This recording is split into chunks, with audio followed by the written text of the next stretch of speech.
નગરપાલિકા મહુવા, તાલુકા પંચાયત મહુવા અને જિલ્લા પંચાયત ભાવનગરના ભારતીય જનતા પાર્ટીના તમામ ઉમેદવારો ચૂંટણી લડવા તૈયાર. ભાવનગર ભારતીય જનતા પાર્ટીના પ્રમુખ શ્રી દિગ્વિજયસિંહ ગોહિલની ઉપસ્થિતિમાં ઢોલ નગારા સાથે તમામ ઉમેદવારો ફોર્મ રજૂ કરવા ગયા હતા.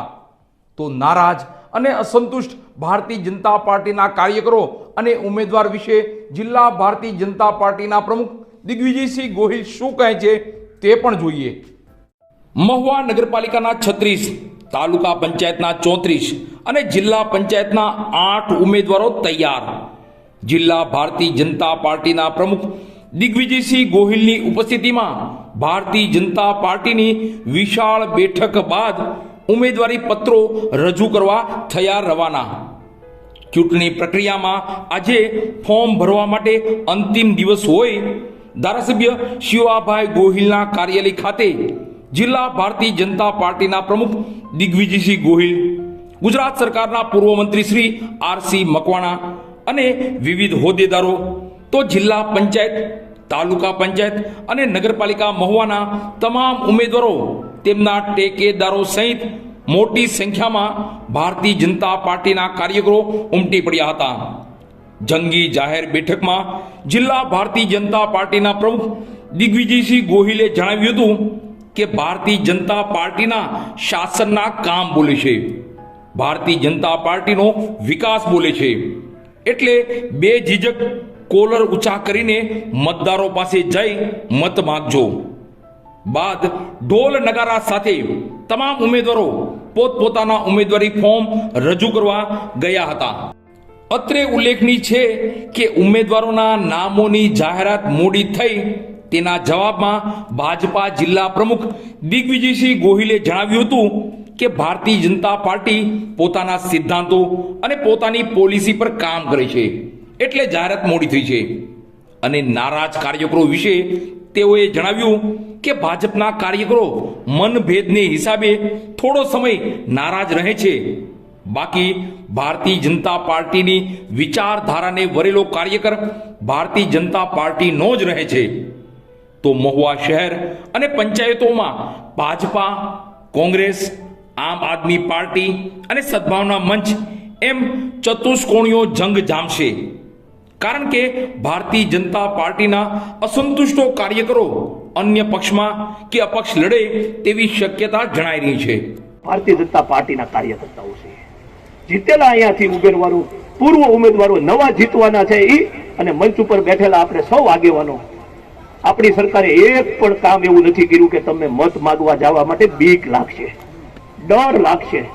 એક પણ કામ તમે મને ઉભા થઈને કોઈ એમ કહી દે કે 25 વર્ષની અંદર ભારતીય જનતા પાર્ટીની સરકારે આ એક કામ ખરાબ કર્યું, ક્યારેય નહીં.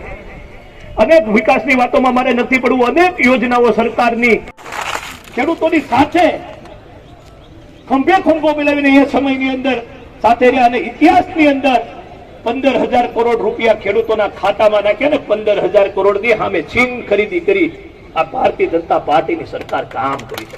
નાની નાની વાતો છે, દિવસે વીજળી આપવાનું કામ ભારતીય જનતા પાર્ટીની સરકારે કર્યું. તમે ગામડામાં જઈને વાતો કરજો, આવી અનેક યોજનાઓ, રોડ, રસ્તા, આરોગ્ય, નિશાળો, પંચાયત ઘર, એની તો હું વાત જ નથી કરતો. મારું કહેવાનું એ છે કે ભારતીય જનતા પાર્ટીનો ખેસ નાખી અને તમે લોકોની વચ્ચે જાશો ને તો લોકો બે ડગલા તમારી સામે હાલશે. આવો આવો, અમારા ગામમાં આ નહોતું થઈ ગયું, મારી શેરીમાં બ્લોક નહોતા થઈ ગયા, મા અમૃતમ કાર્ડ જેવી ખૂબ સારી યોજનાઓ. મારું કહેવાનું તાત્પર્ય એ છે કે આપણે લોકોની વચ્ચે મત માંગવા જઈશું ને તો ભારતીય જનતા પાર્ટીના કાર્યકર્તા અને ભારતીય જનતા પાર્ટીની સરકારે એક પણ કામ એવું નથી કર્યું કે આપણને લોકો મત ન આપી શકે. આપણે સૌ ભારતીય જનતા પાર્ટીના કાર્યકર્તા છીએ. 26 તારીખ સુધી તન મન ધનથી ઉમેદવાર ગમે આવ્યો છે, ગમતો આવ્યો છે, નહીં આવ્યો હોય, આપણે એમ કીધું, આપણે કીધું એ ઉમેદવાર નહીં આવ્યો હોય, ક્યાંક બહારથી ઉમેદવાર આવ્યો છે.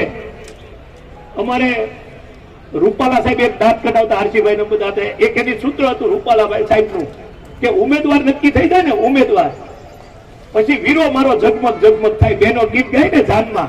આપણે 26 તારીખ સુધી આ ગીત ગાવાના છે. આપણો છે ક્યાંક ભૂલ હશે તો ભારતીય જનતા પાર્ટીનો છે, આ ભાવ સ્વીકારવાનો છે. સત્ય છે કે ઉમેદવારમાં હોય 100% બધા સારા ન હોય, સત્ય મારામાં હશે, બધા જ ઉમેદવારની અંદર હોય, પણ અહીંયા બેઠેલા આપણે સૌ કાર્યકર્તા એને ખંભે બેસાડી અને ભારતીય જનતા પાર્ટીના કાર્યકર્તા તરીકે ઉમેદવારોને ખંભે બેસાડી અને આપણે મત માંગવા માટે લોકોની વચ્ચે જવું પડશે. ફરીવાર કહું છું, ભારતીય જનતા પાર્ટીની સરકાર ના અનેક કામો એવા છે કે લોકોએ ભારતીય જનતા પાર્ટીને મત આપવો છે, પણ આપણે ક્યાંય એવું ન કરીએ કે હું જીતું બીજો ન જીતે, એ પ્રયાસ ન કરતા. ફરીવાર કહું છું, આપ સૌએ મને શાંતિથી સાંભળ્યો તે બદલ આપ સૌનો ખૂબ ખૂબ આભાર. ભારત માતા કી જય. ધીરુભાઈ કુમારના દીકરા નજુભાઈ અને એમના ભત્રીજા કાનભાઈ કે જે આપણા વિચારધારાથી આકર્ષિત થઈને આ વખતે આપણી તાલુકા પંચાયતની વડાળ સીટ ઉપરથી ચૂંટણી લડી રહ્યા છે.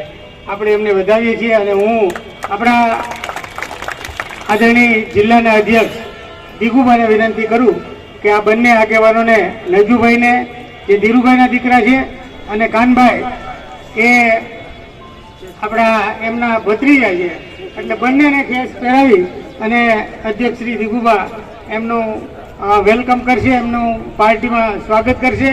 એમની સાથે આવેલા અનેક કાર્યકર્તાઓને પણ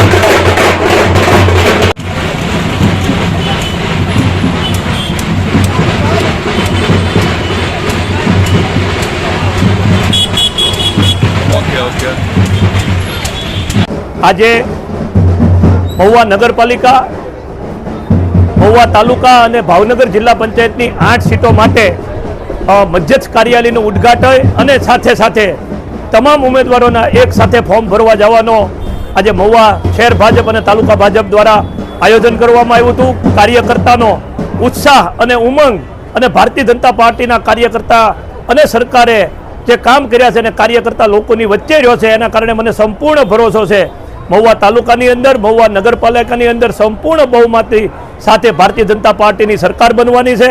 આવતા દિવસોની અંદર જિલ્લા પંચાયતની 8 સીટોની અહીંયા ચૂંટણી છે, એ 8 સીટો પણ ભારતીય જનતા પાર્ટી જીતવાની છે એવો મને સંપૂર્ણ ભરોસો છે. સાહેબ, એક આ જે કાર્યકરો આપણે જે નારાજ છે અથવા તો અસંતોષ છે એને લઈને આપણે શું કહીશું? મને એવું કંઈ લાગતું નથી. 1-2 વિષયો મારા ધ્યાનમાં આવ્યા છે, પણ કાર્યકર્તા ભારતીય જનતા પાર્ટીનો થોડા ક્ષણ પૂરતો નારાજ હોય છે. મને સંપૂર્ણ વિશ્વાસ છે બધા કાર્યકર્તા ભારતીય જનતા પાર્ટી માટે કામે લાગી જશે. અને સાહેબ, એક આ લિસ્ટ આપણે જે ઉમેદવારોનું છે મોડું પ્રસિદ્ધ કર્યું છે આપણે, તો એને લઈને શું કહેશો? એ અમારી ત્યાંની પાર્લામેન્ટરી બોર્ડ જ્યારે અમને સૂચના આપવામાં આવે ત્યારે અમારે ડિક્લેર કરવાનું હોય છે. અને સાહેબ, એક અમારા મહુવા તાલુકામાં એક થોડાક કાર્યકરો નારાજ છે ને આ રાજીનામું પણ આપ્યું છે એવા સમાચાર છે. તે આવતા દિવસોની અંદર એમનું સુખદ સમાધાન થઈ જશે.